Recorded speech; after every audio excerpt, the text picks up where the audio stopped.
Today we're hearing a troubling update from Biddeford, Maine, where an immigration and customs enforcement agent shot and killed a driver in his vehicle. The incident occurred at about 7 a.m. on Monday, according to a statement from the Department of Homeland Security. ICE agents had been monitoring an address that belonged to someone who was in the country illegally and had a removal order. When that person left the address in a vehicle, the agents tried to stop the car. The vehicle, the statement said, attempted to flee the scene. Fearing for public safety, an officer discharged his weapon, striking the driver who subsequently died from his injuries.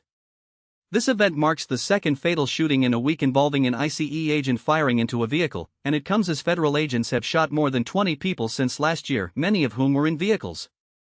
In some earlier incidents, videos later surfaced that contradicted the initial explanations offered by officials, raising questions about the accuracy and transparency of those statements. State and local leaders are demanding answers. The governor of Maine, the mayor of Biddeford, and other elected officials are all seeking full details and a comprehensive investigation. They are calling for clarity on the circumstances that led to the shooting, especially given the absence of video evidence that could confirm the government's account. The dead driver was identified as Joan Sebastian Guerrero, a name given by Matthew Felling, a spokesman for Senator Angus King of Maine. Senator King is an independent who had earlier spoken with Markwayne Mullin, the Secretary of Homeland Security.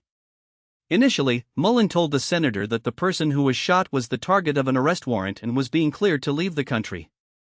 Hours later, Mullin corrected that statement, telling King that the driver was not the person they were looking for. Instead, they were looking for someone else, and the person who was shot was not the target. This conflicting information adds to the confusion over whether Guerrero was in the country illegally or not. The Colombian embassy has also weighed in, saying it is helping Guerrero's family, a Colombian national who died in Biddeford, and has requested information from DHS about the circumstances of the death.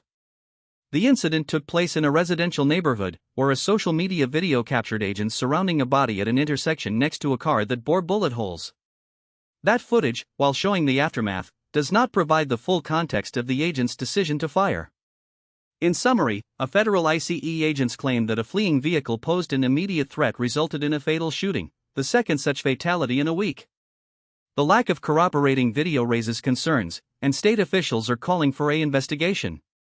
We'll keep listening for updates as more details emerge. Thanks for staying with us.